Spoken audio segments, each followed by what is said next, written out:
Hello guys, this is Jobs from Server 106 at today, ituturo ko sa inyo kung paano gumamit ng LD Player. Ito guys, yung isa sa mga pinaka the best na matututunan nyo sa paglalaro ng MU Monarch dahil ito yung pinaka solusyon sa mga may problema sa paglalag ng kanilang cellphone. Yung mga naglalag sa war, ito yung solusyon para wag na kayo gumamit ng cellphone nyo kapag mag-war kayo sa PC. Yan. Ang LD Player ay isang Android emulator na gumagana sa PC at marami pa namang ibang Android emulator na pwedeng gamitin gaya ng Memo Player, Nox Player, BlueStacks at iba pa. Pero sa inyo, ang may tuturo ko sa inyo yung aking ginagamit itong LD Player dahil ito ay medyo tipid sa RAM at graphics pagdating sa PC. Yan. Tsaka guys, ito din yung isa sa mga pinakamagandang solusyon para hindi kayo mapagod sa pagre-red boss. Ito yung magagamit nyo na sinasabi ko sa inyo na autopilot para yung karakter nyo kusang nagpa-farm sa bawat floor kung ano mang VIP floor yan. Mula pa to noon, ginagamit na to ha. So, ngayon lang natin ginawa ng content para mas magbigay linaw sa karamihan na yung mga hindi nakakaalam yan para may idea kayo, no? Ako guys, bigyan ko lang kayo ng information. Ako, ginagamit ko to sa operation recorder. Pero, wag na muna natin yun i-explain. Simulan muna natin to sa pag-i-install, okay? So, ito na guys. Andito na nga tayo guys sa Google Chrome. Yan. Unang-una, syempre kailangan nyo mag-open ng Google Chrome. And then, search nyo lang LD Player. Kapag nag-search kayo na LD Player, make sure nyo na https www.ldplayer.net, no? Then, click nyo lang yan. Then, pag napunta na kayo sa website, click nyo yung download LD Player. Then, magka-countdown. Sabi makikita nyo dito sa taas. Yan. So, i-click nyo lang yan. Kapag na-click nyo, install anyway, no? Yan. Close lang natin tong ads. Yan. Click nyo lang tong install. Para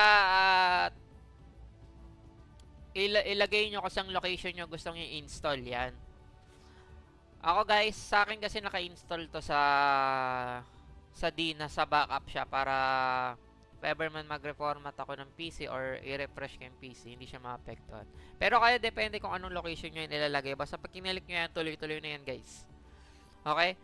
Ganun lang yan kadali. Then, pagka na-install nyo na, mabalik na tayo doon sa application. Okay? At, ayan, after natin guys ma-install yung LD Player, makikita nyo may MU Monarch na rito. Ito guys, in-install ko pa yan. Ang una nyong gagawin, pupunta kayo dito sa LD Store. Isa-search nyo yung MU Monarch dito. Yan, kapag sinearch nyo na yan dyan, makikita nyo magpa-pop up. Yung sa akin guys, may nakalagay na open. Pero dapat may nakalagay na install sa inyo kasi hindi i-install nyo pa lang ng LD Player, no? So, yan, pag inalik nyo yan, lalabas dito sa inyo install. Sa akin, update, no? Kasi meron na tayo. Then, after nyan, pag nag-pop up na yan sa screen nyo, and makakapag-start na kayo makapaglaro ng LD Player. So, pagdating naman dun guys sa graphics na itong LD Player, pwede nyo yan mapabilis pa yung speed. Punta lang kayo dito sa settings, no? Ayan. Kung mabilis yung PC nyo, taasan nyo yung cores or yung RAM, pero yan yung recommended sa settings.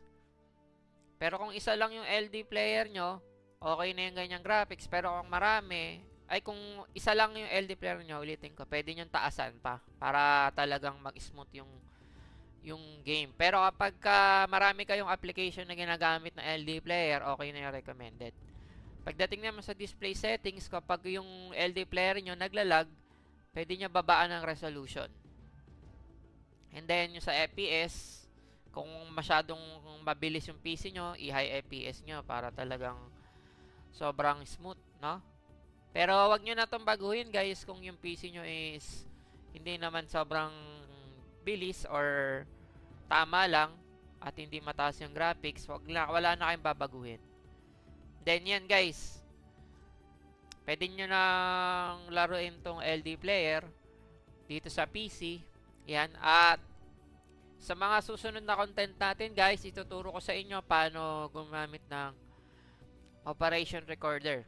Pagdating pala dito sa settings guys, ayan, kung gusto nyo i-adjust yung volume, nandito lang sa gilid, no? Sa right side, ayan, may full screen. Ito yung ginagamit ko kadalasan, operation recorder. Makikita nyo naman guys, napakadami nito, no? So, may mga ginagamit ako dyan. Sa ngayon, Sanctuary 6 ako. Pero ang the best dito guys, tuturuan ko kayo paano mapabilis yung paano tayo nag-AFK sa Sanctuary 6. Ayan, isa yun sa mga pinamaganda. Tsaka pati rin guys, yung paano magpa-level sa Devil's Care ng mas mabilis gamit itong LD player. Hindi lang LD player, pwede pa yung iba't ibang Android emulator. Pero ito lang yung nagustuhan natin. So, kung may tanong kayo, huwag kayong mahiya magtanong, no? I-comment nyo lang sa comment section. Tapos, yan. Subukan natin sagutin. Babalik tayo dito sa right side. Ayan, meron ditong screenshot. May mga shortcut din yan. Ayan, Control 0 sa screenshot. Pwede nyo i-record yung game.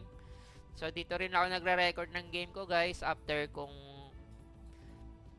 paggagawa ko ng content, yan. Dito nagre-record din ako dito. Ayan. Tapos, ang isa sa mga pinaka-the best dito, guys, is pwede nyo siyang gamitan ng remote sa cellphone. Pwede nyo siyang kontrolin sa cellphone. Kapag gusto nyo siyang kontrolin sa cellphone, meron ditong tinatawag na OS link. Kailangan nyo mag-login. Remote access ito sa taas. Yan. So, yan. And nakikita nyo, marami akong PC kinokontrol dito, no? Kapag kinonect nyo na yun dyan, may lalabas na login. Ito lalabas dyan. And then, sa cellphone, kinokontrol ko yan. Kahit sa labas, ginagamit ko to guys. So, yun yung ikinaganda ng LD player. Sa ibang Android emulator. So, yan. Pero sa ngayon guys, ako'y magpapaalam na, no? So, sa next content, abangan nyo. Sobrang ganda ng next content natin kasi doon nyo matututunan yung mga magpapadali sa inyo dito sa game. Hindi lang naman sa game na to. Pati sa iba't ibang game, ito yung isa sa mga solusyon para hindi kayo mapagod. Para makapaglaan kayo ng oras sa ibang bagay. So, yun lang guys. Kita-kits na lang ulit. So, paalam guys. Bye-bye!